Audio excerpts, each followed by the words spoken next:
interview someone amazing. And today we have two amazing mortgage professionals. Both are, I would just say, some of the most, not just successful, but some of the most professional loan officers in America. So I have with me Jeremy Forcier. I'm going to interview Jeremy, but for the first half, he's going to be my wingman. What's up, Jeremy Forcier, brother? What's up, Savage? So it was so good spending time with you at Amplify last week. Was it last week or the week before? It was 2 weeks ago. Wow, how time flies. Yes. And we are going to kick off the first half of this call interviewing Denise Donoghue on her story of becoming the mortgage nerd, and then how she is delivering that mortgage nerd experience. What's up, Denise? Hey guys, what's going on? Just rocking it out here. I'm at a sales rally in Dallas. Where are you at, Denise? I'm used to seeing the nerd sign in the background. I know. We've done a little reshuffling of the offices in the beginning of the year because I wanted some of my nerds to overhear certain conversations. So I'm in the closet. Not really the closet, but it feels like it. Right on, right on. Well, I have to tell you, being with both you and Jeremy at Renee Rodriguez's Amplify was a personal development highlight for me. And then it was super cool and inspiring to hear your story. Oh, well, so thank you. Yeah, well, I want to bring as much of that to life here in this call around how you became the mortgage nerd and what it means to be a mortgage nerd. And then Jeremy, in the second half of the call, well, first half, you're going to help me interview Denise and bring out her genius. And then the second half, we're going to talk a little bit about Jeremy and how he is a financial wizard. So why don't you rock it out, Denise? Why don't you just start with telling your mortgage nerd story? Yeah, first of all, at the Amplify Renee Rodriguez experience, it was, I think I shoved so much of my memories behind me that I didn't think about it a whole lot. And it was such a game changer because it made me realize that a lot of my passion and my grit that I get today is from the obstacles that I've had, we've all had from, our childhood or in the past. And so I would, just to start this off, say, embrace those challenges. Don't do what I did for so many years and kind of be ashamed of them. I used to never talk about it. I was embarrassed, but I've realized that it's fueled my passion today. So to answer your question, in high school, in middle school, my dad inherited a good amount of money, and I got to feel what life felt like, where essentially my dad would give me a blank check, and I could go to the mall. I remember I went to this one store, and I bought this pencil that was like 3 feet big, and I thought it was the coolest thing, and I would go to school, and I had this big pencil. I was kind of a class clown, and I got so much attention. And I think about, holy crap, like that was such a waste of money. But I say that because like what a lot of people do when they inherit a large amount of money and they've had no financial education or financial knowledge or have any kind of sphere to help teach them how to manage this money, my dad totally mismanaged it and had a different date every night, had Dallas Stars tickets and Dallas Mavericks tickets, but he blew through all that money to a point where we had nothing. I mean, it was so bad that he was stealing groceries at the grocery store, and we knew what he was doing because he would come home in the car and there would be no groceries in sacks. They would just be like all in the car. And so it's funny because in my middle school days, I felt like what life was like to have abundance. And then in my high school years where you become a little bit more self-conscious, I felt like what it was like to have absolutely nothing. And I felt I got to also learn what it was like to not have people in your life to teach you how to be financially responsible. And so with that, I feel like a lot of my education, yes, I went to college, but I feel like a lot of my financial education came from my grit, not necessarily my college degree, because I became fascinated with strategy and I became fascinated with not being broke and how to make my money work smarter and not harder. And so that's what kind of spawned that entrepreneur mindset where I just decided at that point in time I was going to be a student of finance. And I get to bring that today with the clients I interact with, because I truly feel as a mortgage professional, we get to see clients the most naked out of any profession there is, even compared to a financial advisor, because we get to see all their assets, we get to see their debt, we get to see their income, we get to see things that they've co-signed for. And so they're really at a vulnerable state where you can make a large impact with somebody by applying strategy, by looking at their overall picture, not just saying, okay, you want a 30-year mortgage, this is your rate, this is your term, move on down the road. It's like, okay, you want to put 20% down, but you have $20,000 in credit card debt. What if we take some of that down payment, we put 10% down, we wipe out your credit card debt, now we've increased your disposable income by $1,000. You take that $1,000, you put it in your mortgage coach edge as either a principal reduction or into your retirement account, because maybe you didn't start saving for retirement until later in life. And now let's fast forward you in time by 7 years or 10 years and see what your net worth looks like. And that kind of strategy is like, they're mind blown, because most people don't have a financial teacher or a financial anybody in their life because of their own fears that they have. Maybe they feel like they don't have enough disposable income that they even deserve that conversation with that financial advisor. Or it's kind of like going to the doctor. It's like there's so much fear of embarrassment or, not having enough that they don't even want to have that conversation. So I take it as a mortgage professional to say, they didn't necessarily come to me for a financial strategy, but that's what they're going to walk away with. And I think they deserve that. Well, when I heard you tell your story at Amplify, I mean, it made so sense on why you're so serious, why you're so driven to help people beyond just a mortgage transaction. Anybody that's listening to this and you haven't heard Denise speak in our community before, first of all, this is someone that closed over 300 loans last year. And so often when I'm talking to loan officers and I talk to and I evangelize, like, go above and beyond the transaction and deliver financial advice, they like say things like, I don't have time, or my customers don't want that. Like all they want is a fee worksheet with the rate, price, and the cash to close. And I guess I'll start with you answering, how do you respond to the loan officer that thinks like that? And then Jeremy, I'll hand it off to you for the next question for Denise. I call it thinking, because they think like that because that's what the average American, I feel like, thinks like. And it's not their fault, because it's probably a product of their upbringing and what they even have the capacity to know in their own mind. But, sometimes I compare it to, it's like back in the day, people thought the earth was flat. And that's all they could see, is that the earth was flat. You could not tell anybody anything different other than that's what it was, until it was proven that the earth was round. And so sometimes you need that paradigm shift in your mind.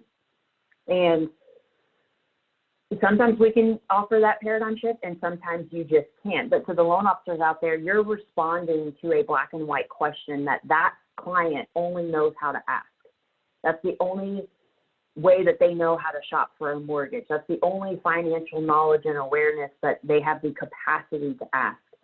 And so as a loan officer, if you feel like maybe your own capacity is limited, and so you're responding to those questions because that's the knowledge you have in yourself, I would encourage you to study finance, follow people like Jeremy Forcier and Dan Keller and myself that gives an education based around finance, because I would say you're going to have to lift your lid, kind of a John Maxwell thing. You're going to have to lift your lid to be in this game for the next 10, 20 years. Otherwise, you're going to be selling price versus advice. And you've got to look hard at yourself now, because, God, it's so easy now. I mean, with YouTube, with your channel, Dave, it's like there's just no excuses that you don't.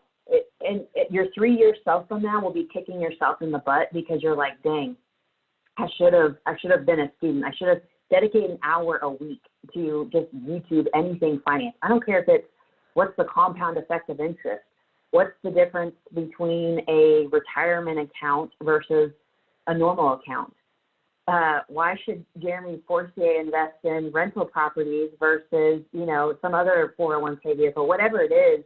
But, you know, just study and be challenged and surround yourself with those kinds of people. Because even when we were all together, Dave, I found myself having a certain belief and then visiting with the other top producers that we were around, and I was like, I might need to go restudy that because things change, and you know, it's just good to have those kinds of circles. So if you're a loan officer and you're saying that to yourself, today is your reality check. Like, that is thinking.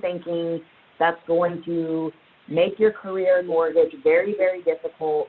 And I don't want to be a Debbie Downer, but like, this is real talk. It's not going to be a long career for you with the way the industry is headed if you don't do something about that quick.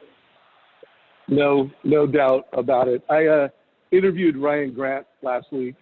We closed $108 million last year, and he's also been through Amplify.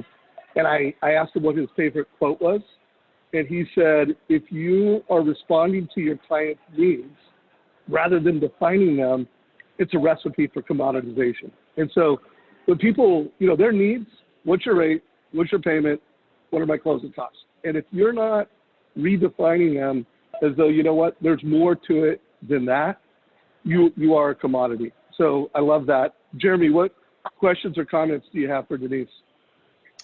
Wow is my first word that comes to mind. Happy to be here as a student, a peer, and a person. So my first question, Denise, is actually about the word nerd. Okay, so my question is, where did that come from?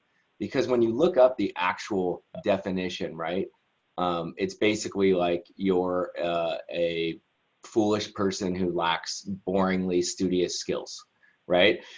So like, but that's not true, right? So of course there's also NERD, the rock band, which that's the nerd I put you in. And so I'm just curious as to like what nerd means to you, because at the end of the day, we can all make up our own definition of what a term means to us. That's why there is slang. That's why there's all kinds of things. But so tell me about the nerd. I want to know about the nerd a little bit. So the nerd to me is just the epitome of a student, of always be learning and always be, you know, next leveling your game in whatever fashion it is. My teammate makes fun of me because I've actually never seen a Star Wars episode, and he's like, you're not a nerd. Like, you have to see Star Wars to be a nerd. But to me, that's more geek. But a nerd to me is just the ultimate student of life. My passion happens to be more in the direction of finance. But you could be a nerd when it comes to fitness. You could be a nerd when it comes to food. You could be a nerd when it comes to wine, where you're just the ultimate student of whatever you're passionate about. And in 2012 is really when I created the Mortgage Nerd. I would always tell people, save my information in your phone. But believe it or not, the average person has a hard time spelling Denise. They spell it with two N's, or they spell it with a C, or they, you know, D-nice. And I sure as heck can't spell Donoghue. And so at any rate, I was like, just say my name as the nerd. Like, it was memorable. And there was a level of psychology with clients where sometimes having a mortgage conversation is tough and there's fear. And so I felt like making myself a nerd puts me in a safe zone with them, that we can talk and we can be real, and you don't have to be afraid. If I'm in a nice outfit or my hair's all done or I have a nice watch, that doesn't matter. Like, I'm a nerd to you. I'm going to help you. So there was a level of psychology from a business standpoint that was like, you know, no one's afraid of a nerd. No one's intimidated by a nerd. I don't want any of my clients to feel intimidated to talk to me about finance. I want to open that door, and I want to be a student with them and help them with educating. I love that. So everyone listening, write down these things. These were my takeaways just listening. Nerd equals passion. Nerd equals expert. Nerd equals relatable. So those were my three takeaways from what Denise just shared, which are huge. So remember, nerd equals passion. Nerd equals expert. and nerd equals relatable. And I think, do you agree with that? I think that's something that we all need to try to be for our clients. We need to be passionate. We need to be relatable. And we certainly need to be an expert. And being an expert doesn't mean we need to know everything, but it means that we need to take the time to study things and strategies and be able to simplify them so that people can connect with us. That's what I got out of your nerd definition, which is really, really cool. That's awesome. I love that. You articulate what I say so well. That's one of the things I think that you're talented of, is you can hear something and then articulate it so geniusly. So yeah, and I really think as a mortgage professional in today's day and age and in the future, if you're not an expert, then what are they hiring you for? Or why are they paying maybe a little higher rate or a little higher fees if you don't deliver expert advice? I mean, right. That's a gut check right now. So it is. I couldn't agree with you more. I mean, I see more and more, and I'd love to know what your thoughts are within, whether it's your market or just the industry in general. I see more and more people I talk to at a run to the bottom, meaning price, right? And I'm talking about loan officers, everyone that's watching this. I'm actually not talking about the consumer. And I feel that the idea that we need lower is actually precipitated by our industry, not by the consumer. And I really believe that. What are you seeing in the industry as far as a mindset goes? And what's really the biggest difference between someone who can close, and this is no disrespect, once again, to anyone that's watching this, it's just a mind shift change, okay? It's just a mind shift change, is that I feel that the people that are giving, of course, the best advice are doing the most loans, regardless of what price is. What do you see as hurdles for people to get over that mindset of, I need to be lower, I need to be lower? It's like, I want to shoot myself in the head some days because people are like, oh, but the price is so high. I'm like, we're in the threes, for crying out loud. Like, how much better can it get, right? So what are your thoughts around that industry as far as mindset shift and getting people out of the run to the bottom? Because last time I checked, how the Indians used to kill, the Comanches used to kill all the buffalo, is they just run them off a cliff in hundreds at a time, and they'd fall to the bottom, and then they were all dead. I don't want to see that in our industry, and I'm curious as to what your thoughts are around that. I totally agree, and I think I use a story that I've heard before, where if you're so focused on interest rates and having the lowest, and I do see a lot of the fear and scarcity of the loan officers that are worried about having the lowest rate, and I compare it to a pebble, where if there's a pebble that's on the ground and you look at that pebble, the pebble's really small. Let's say it's the size of a penny.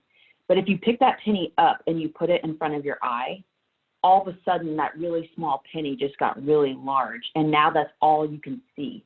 It's literally all that your eyeball can't see anything else because it's right in front of you. And I feel like there are loan officers that take this penny, the rate should be a component. It should never be, your success should never be dictated by the interest rate, to a degree. If it's 14%, okay, but to a degree, it should never be dictated. That should never tell you how successful you should be. The market, if there's a shortage in inventory, or, I've heard people say, oh, the recession's coming, and so we're going to do less loans. And it's like, to me, those are pennies on the ground that you're picking up and you're putting in front of your eyeball, and you're becoming so focused on that you forget all the other things, all the advice, all the expert stuff, because you're so focused on that. And then when you are, to me, it comes across in all of your conversations. It's almost like commission breath, where your clients and your real estate agents can feel and they can see that you're so disturbed by that interest rate, or that you're so worried that you don't have the actual lowest rates in town, and they can see it and they can smell it. And so you've got to put that penny back on the ground and take the focus off having the lowest interest rate, and you've got to mind shift, go on to the mortgage coach. This is what I do, legit. I've told Dave this a million times. Because even myself, I find myself getting in ruts, not necessarily on interest rates because I've never sold rates, but when I get into a rut, no joke, I go to the Mortgage Coach YouTube channel and I just start binge watching all these mega producers, and I get excited about, wow, I'm not doing that. I need to start doing that. Let me put something in place. And then it never fails. I start implementing something and I get too busy. It's like, where's that damn penny? I don't even know where it is anymore. And so it is a mindset shift, but it's you're picking the penny up and you're putting it in front of your eyeball, and you've got to put it down and find a new shiny penny. I love but that. make it something that will spawn business, and you'll have so much business that you'll wish the rates go up. You know, that's the whole thing, is like, with these rates dropping right now, I've been working so much that it's like, kind of wish rates would go up a little bit back in the force, because now everyone's wanting to refi and purchase. It's like, whew, Yeah. never about rates. Never about rates. Hey, Denise, Yeah. just one thing I want to do, because I think, you know, a lot of people kind of intellectually understand what you're saying, but then there's the practicality of it. Like, how do I position myself with the family in a way that isn't rate and closing cost centric? And within 30 minutes, we're going to spend another 10 minutes unpacking your processes and then transition with Jeremy. But if you could give us like a 1 minute, how you position yourself with the family that is different. So we're almost like scripting. And then let's pull up a TCA and walk them through, how do you go from conversation, positioning, I'm the mortgage nerd, mortgage wizard, to advice. Like, let's just do like 5 minutes on that. And then Jeremy, I'll give you a round of questioning before we put you in the hot box. All right. Well, give me 1 second. Let me pull up just so I can give you. Do you want me to share my screen? So why don't you do your script first and then share your screen? Okay. So if somebody calls me and they're just, because, you know, we all get those calls where I don't want to give you any information, but my FICO's this and my down payment's this, so what's your best rate? I tell people, every single one of my clients have about 20 to 22 different rates available to them. The question that you should be asking is, what's the best strategy for you and your family when it comes to this house? In order for me to give you that, I need to understand things like how long you intend to be in the home.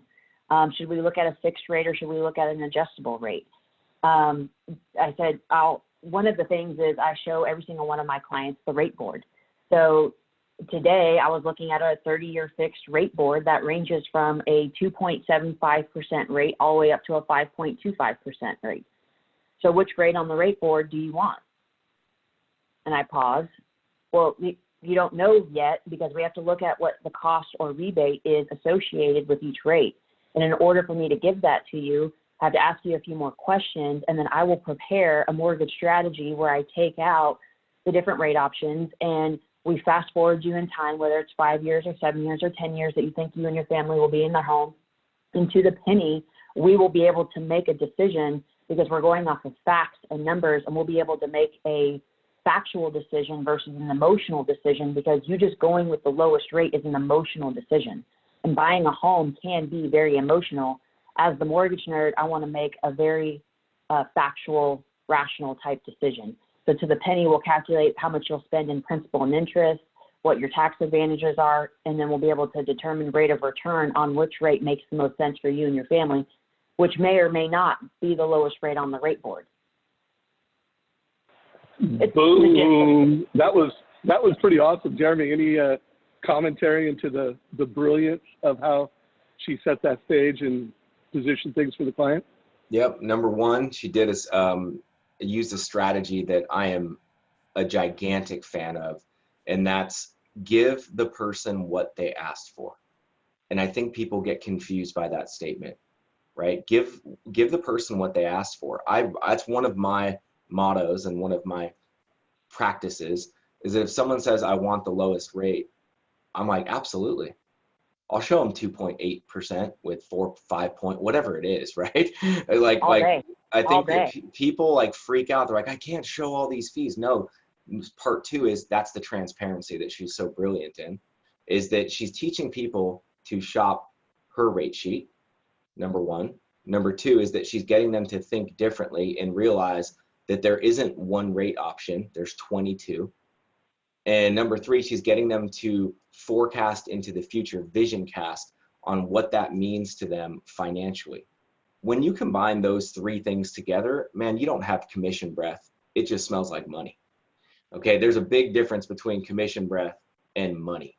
And the person on the other side needs to know, how are you going to save them or help them make them money over time? And that's exactly what Denise did. I thought it was brilliant. Yeah, and write down those three things, guys.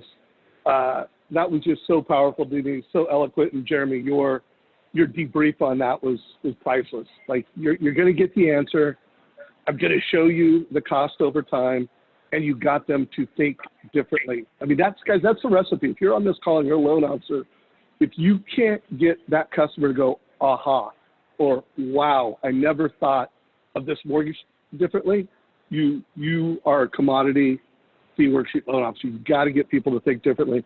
So Denise, pull up a TCA and just walk us through it so we take them from your why to your scripting to the deliverable that really defines you as a mortgage nerd. And as she's bringing that up, you guys, I just want to point out one thing that's really important, okay?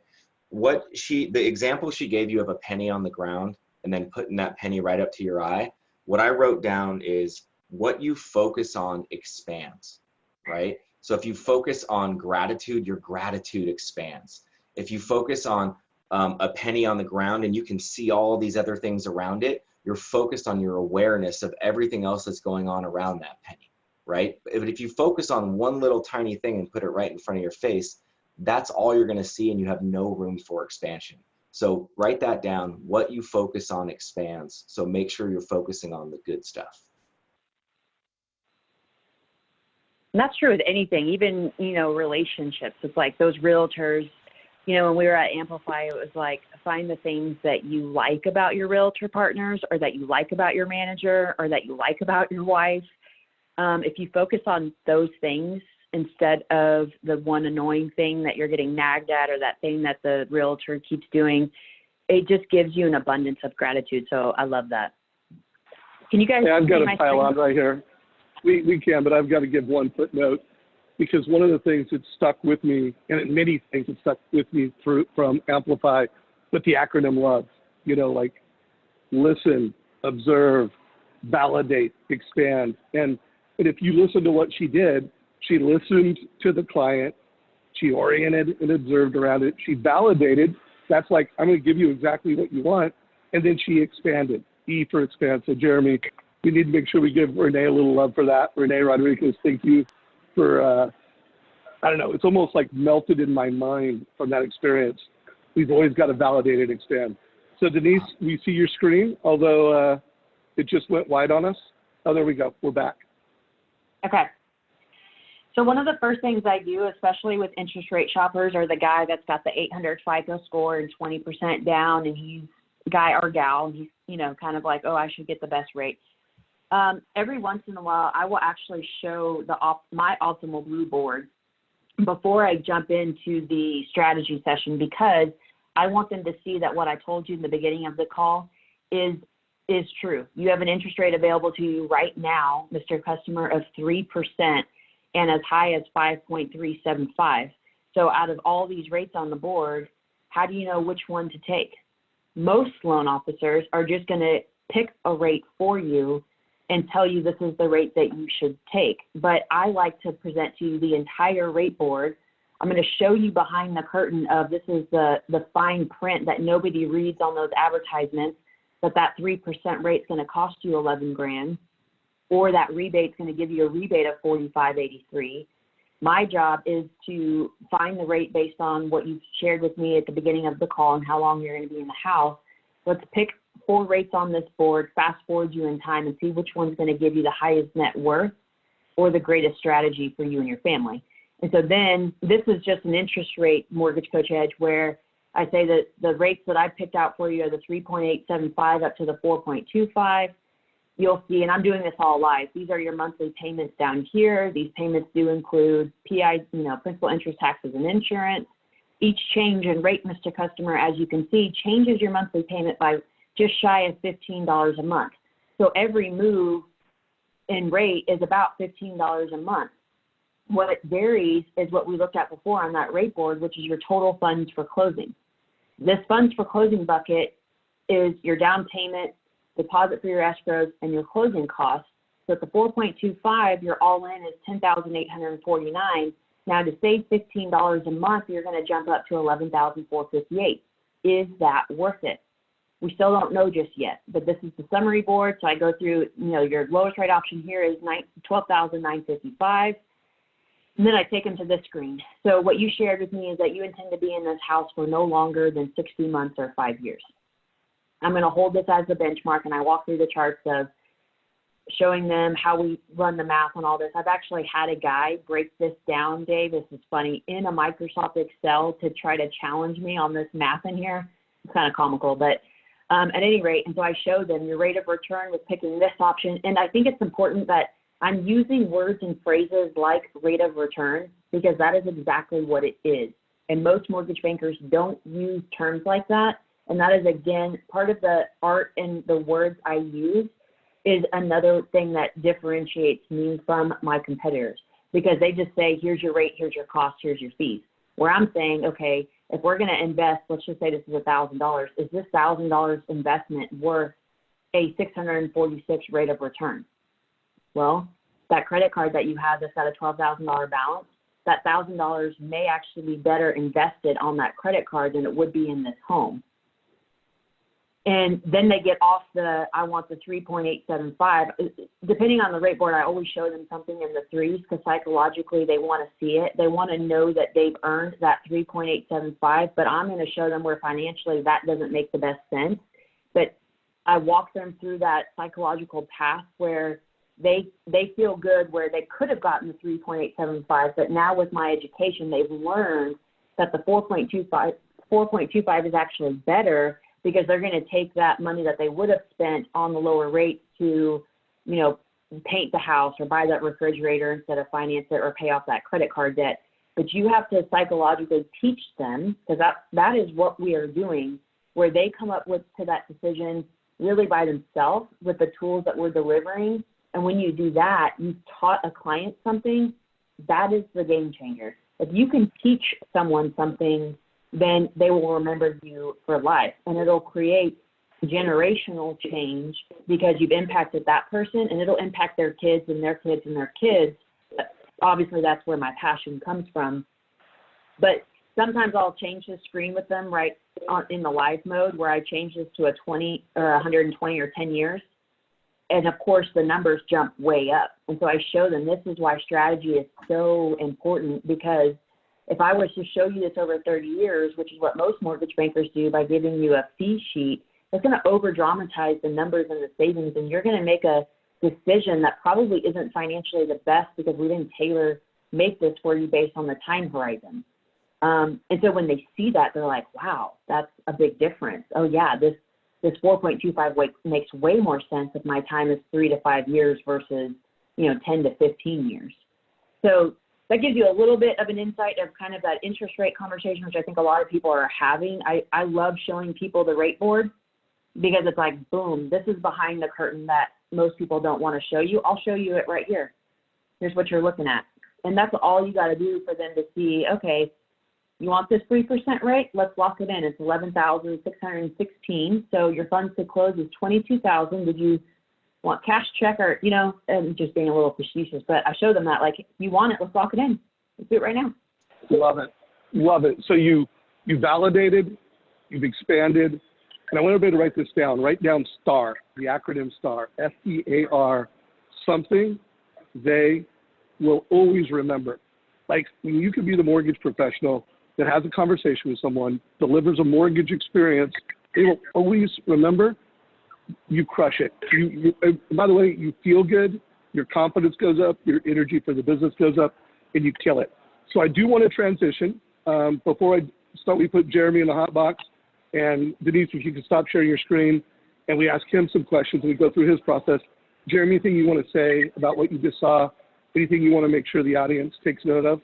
Yeah, the big thing that I want the audience to take note of is that we've already talked about showing all the options, letting someone pick, understand, create questions. That's extremely important. The one thing that I see asked in the Mortgage Coach productivity group often, and even recently, and I just commented on it actually, was a post about what do you set up your savings, you know, the short term, long term, like what she just showed us, what do you set it to? Like default is, I don't know what default is because I change mine all the time, honestly, but I think default's 15 or is what the person said. What she did is similar to what I do, and I want everyone for that to be the takeaway, is that I will put in the long-term savings sometimes as whatever the time horizon is that they say they're going to be in this home or be in this situation, because that is what's most important. So I might start off on a 30-year, but then, you know, our conversation talks about how it looks like their kids are, you know, going to be out of the house in 7 years, and then they're definitely going to downsize because they don't need a 3,000 square foot house, et cetera, et cetera. And then I will just change that to 84 months, right? Instead of 360, the same way that Denise just did hers. She didn't say it exactly that way, but it's the same exact way. And then that way they have a perspective of there is no bait and switch. There is no, like, I'm showing you that you're going to save $122,000 when the reality is you might break even in 7 years at 3% interest rate. So I just want everyone in practicality and in practice within Edge to know that that is very powerful. If you change what the savings time frame is to relate directly with what the client's goals are, they're going to make a better decision, and you're going to completely change the way that they look at price and cost.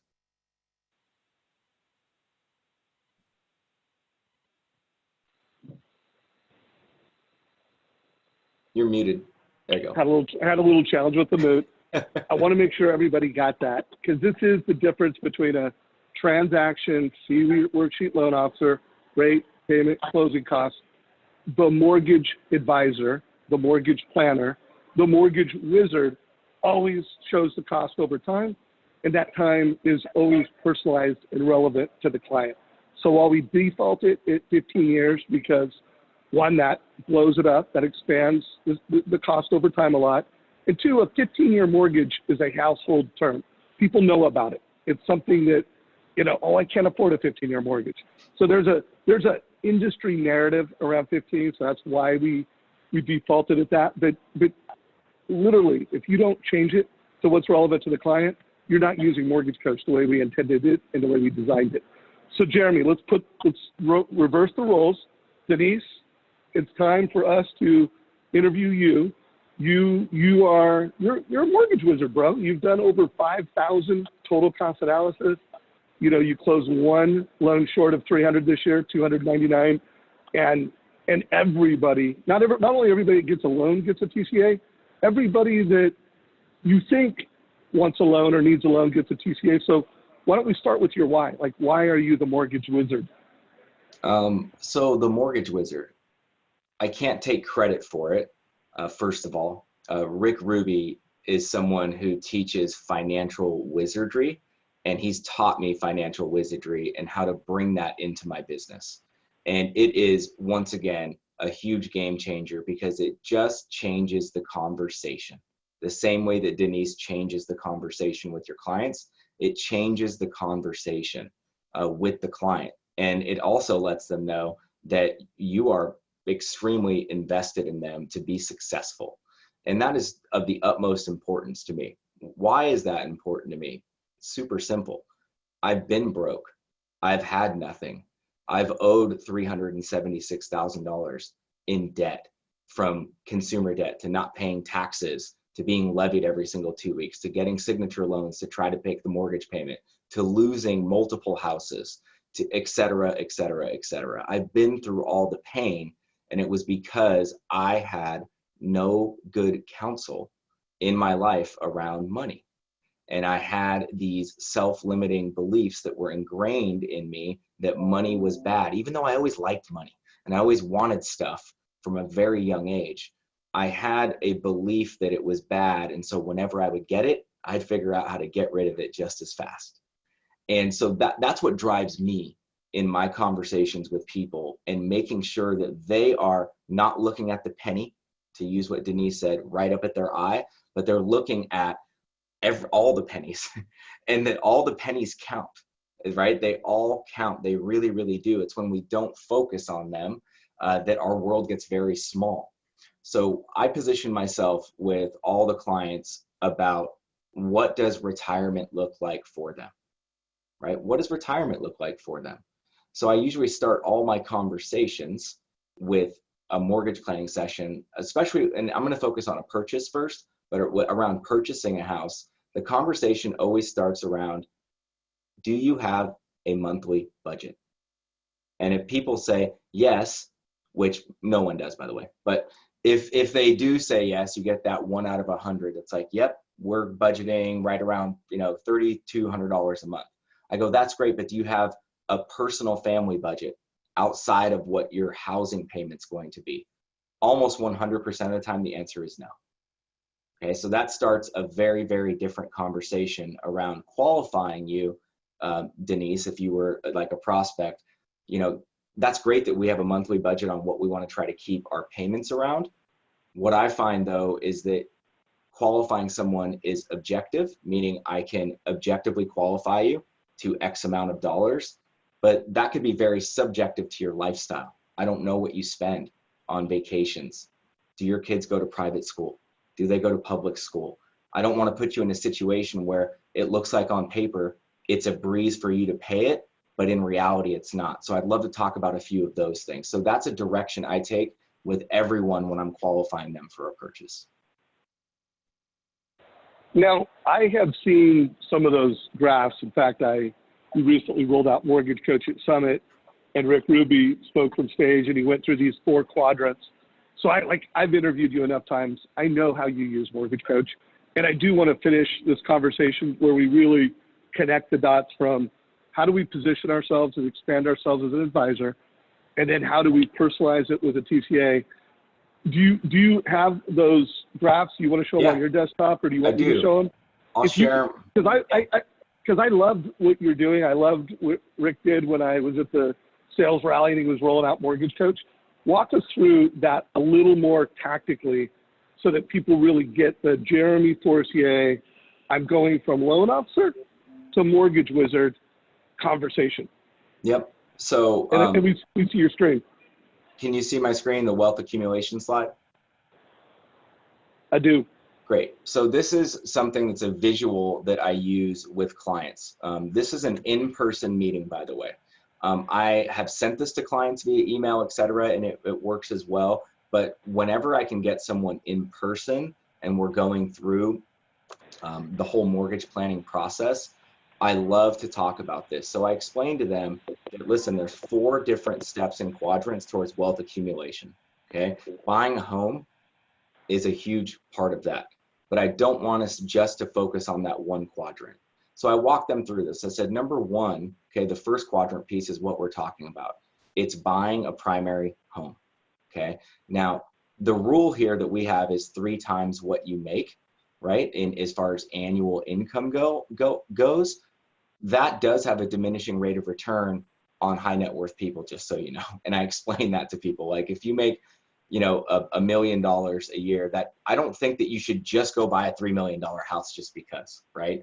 I find that once a mortgage payment, even with a high net worth person, by the way, goes over $5,500 a month, usually their lifestyle is pretty big, just so you guys know. Okay, if you work with like people that make a lot of money, they spend a lot of money as well. But in general, this equation works. So we have a discussion about it. It allows them to ask questions. Well, what does that mean?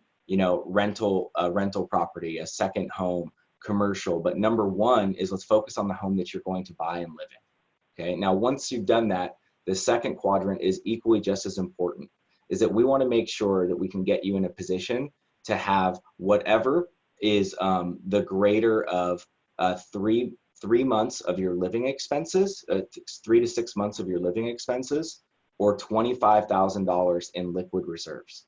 Okay, so that is your emergency fund, because life is going to happen. A medical issue is going to happen, right?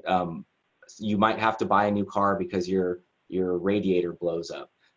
Things are going to happen that you're going to need to use money for that you didn't plan on. That's a fact.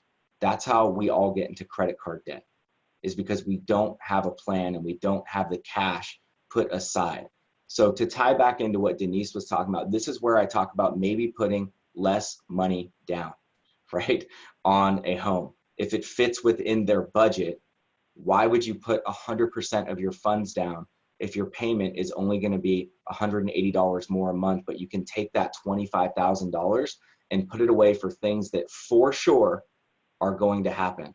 So Mr. and Mrs. Barber, this ensures that you're not going to have to come back to me in 2.5 years and have the conversation of how do we take equity out of our house? Because this is about building wealth, not stealing from ourselves and stealing that future joy. So number 2 is to make sure that you have 3 to 6 months of your monthly budget expenses, your life monthly expenses in reserves, or $25,000. Now, once that happens, we want to make sure that we are maxing out our 401ks or Iras. Okay, so Mr. and Mrs. Barber, do you have a 401k? People say yes, if they're W-2 predominantly.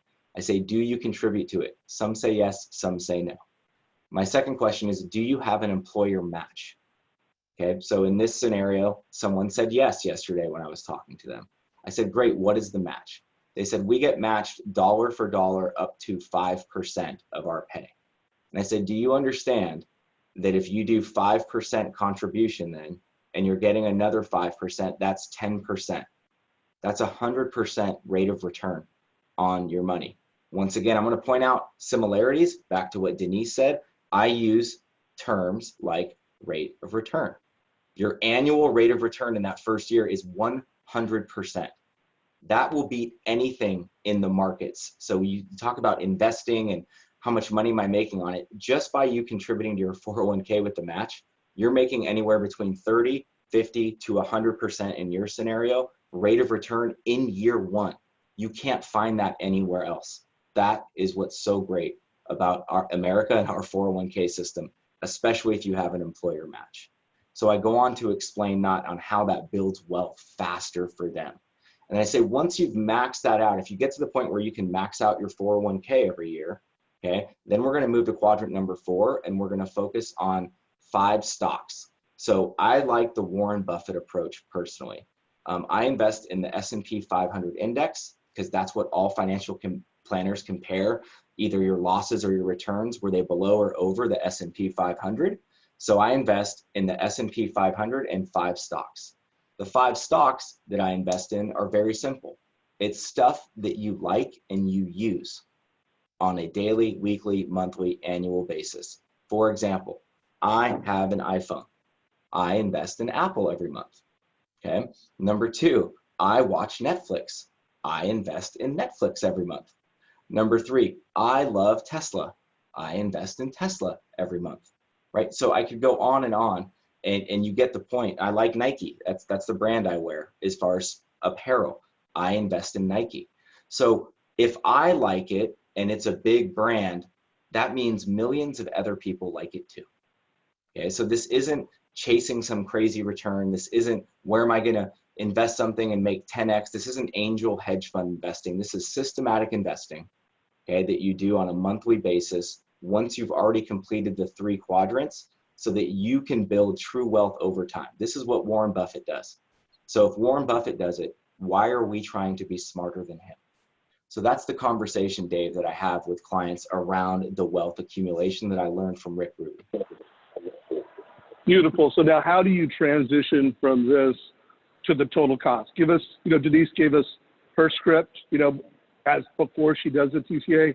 What is your script? And then let's do a TCA, and then let's see how much time we have left to do Q&A. And if you're watching this live, we may get to your questions. If you're watching the recording, either in our YouTube channel or in our Facebook group, put your questions down below, and I'll try to get to them. So I tailor the TCA to whatever the conversation is with the client. So it's going to be different all the time because they're really, really tailored to what I'm trying to show the person based upon our conversation. So like what I have up now, okay, and let me blow it up for you guys. If it will let me do that. Okay, so what I have here is I already had a conversation with this person about how much money should we put down, right? We have up to $125,000 to put down, right? But we would like to maybe keep some of that money back. We don't know what's right for us because our FICO scores are 660, right? And we really want to be below 4% no matter what. So once again, I'm showing them what they asked for. Okay, they're like, we really, really want to be 4%, even though I had the conversation of, listen, you have all these different rate options, etc.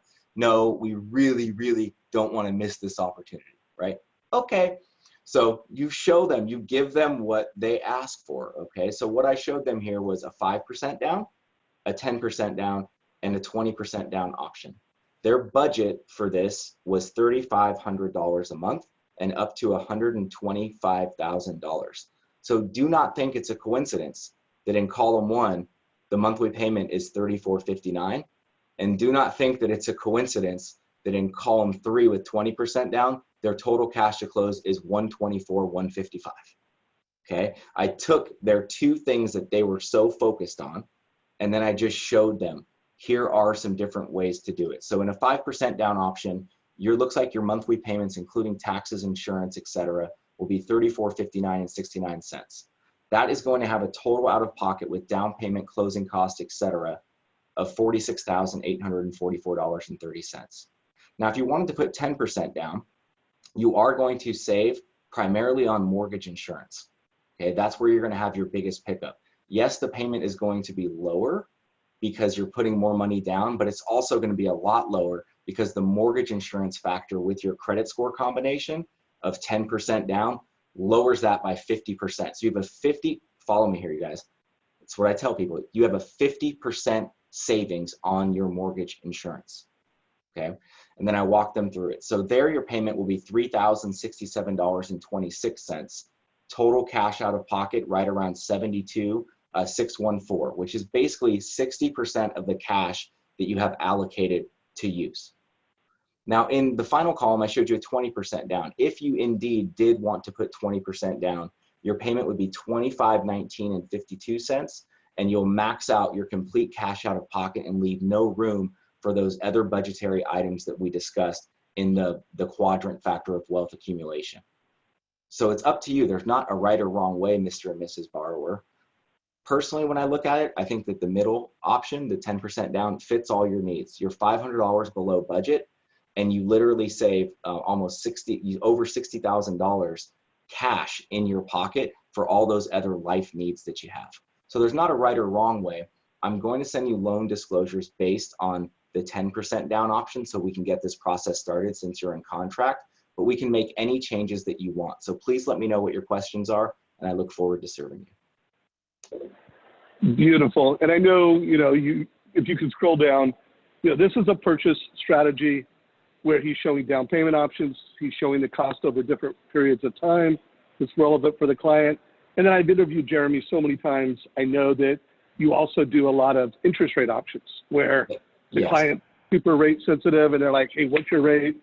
You're taking a similar approach to Denise and you're showing different interest rate options. So the theme is they're always getting options and they're always getting transparency. And that's how you teach people things they hadn't considered.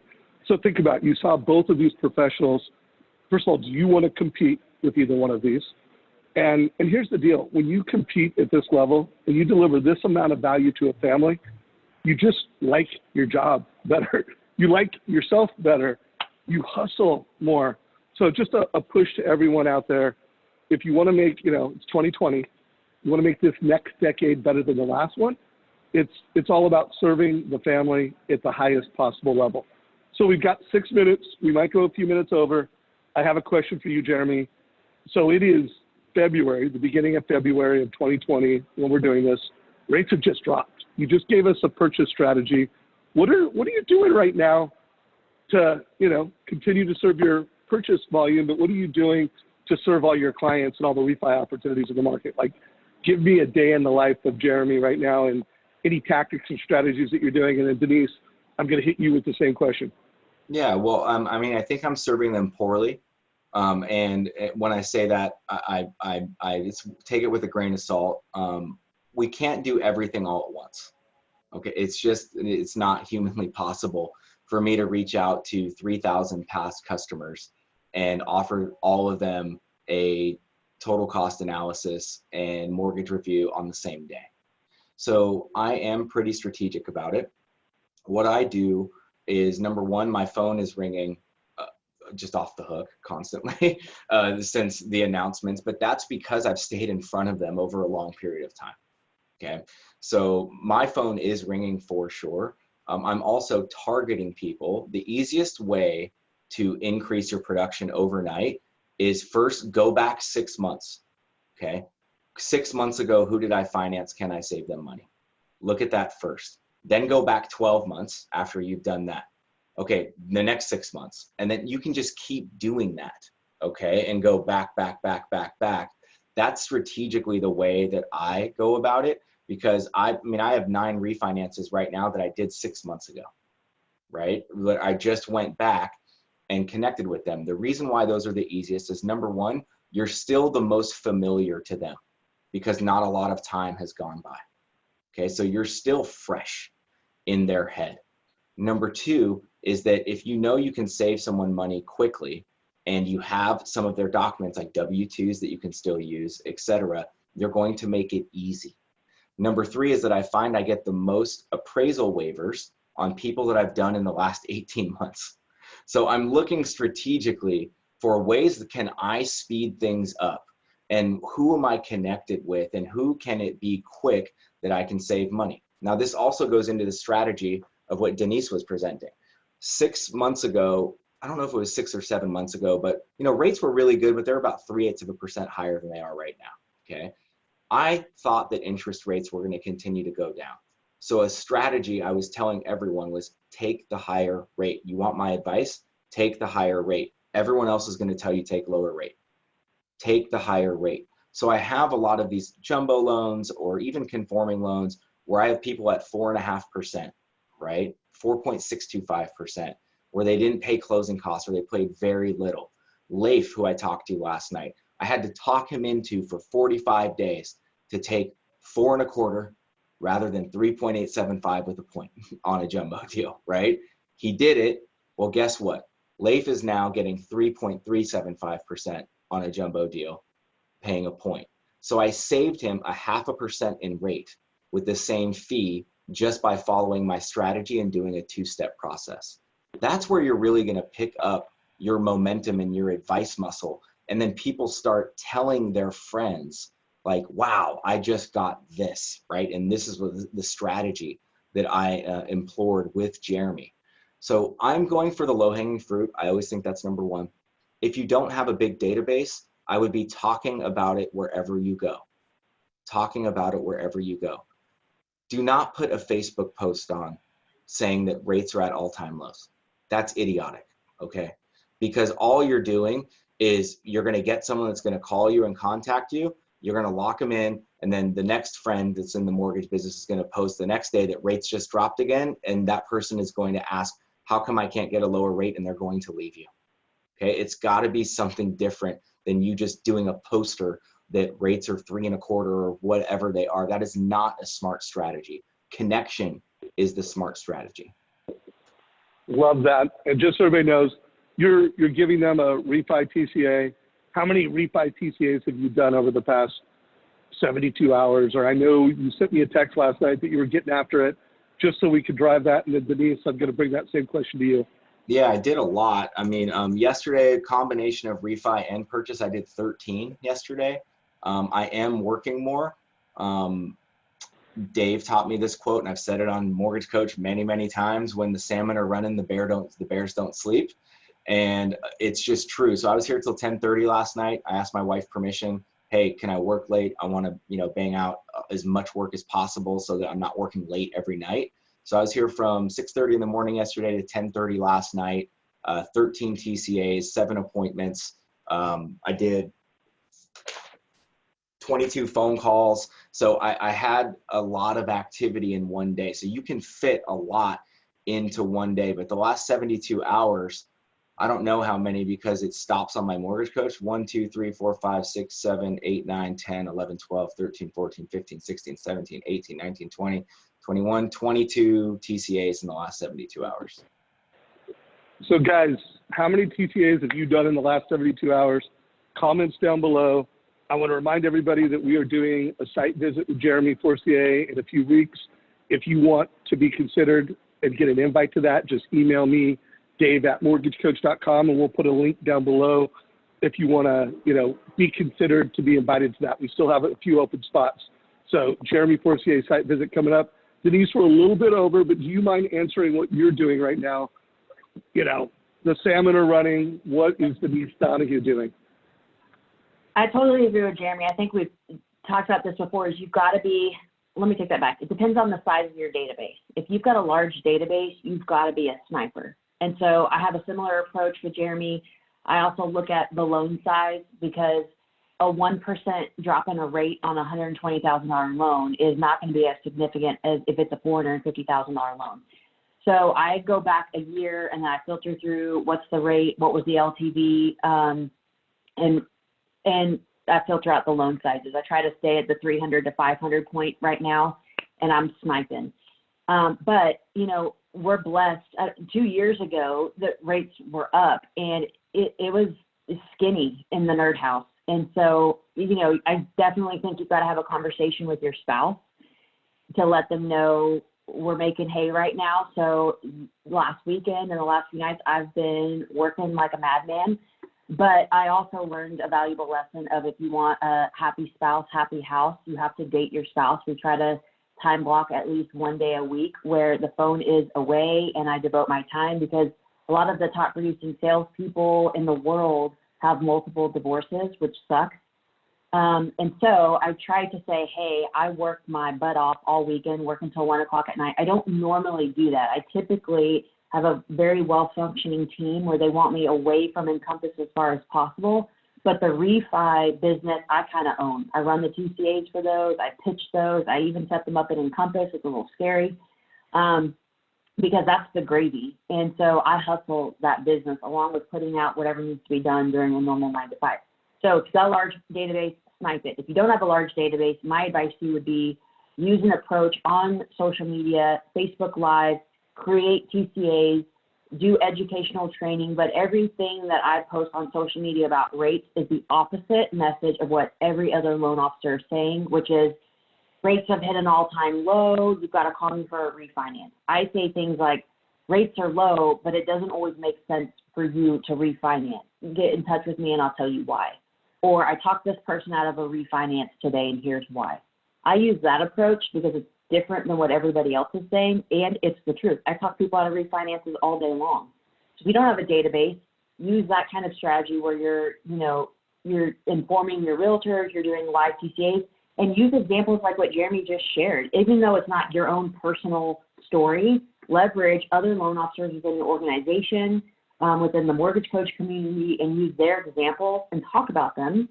You don't have to say it's your own, but talk about how you saved someone $23,000 in the first 3 years because you moved them from FHA to conventional and blah, blah, blah, blah. Leverage stories. Storytelling is so important, but be the differentiator on social media if you use social media as a tactic to get in front of masses. There was so much gold in that 3-minute riff from you just now. So if both of you wouldn't mind sharing one of your refi TCAs down below, or forward it to me and I'll share it.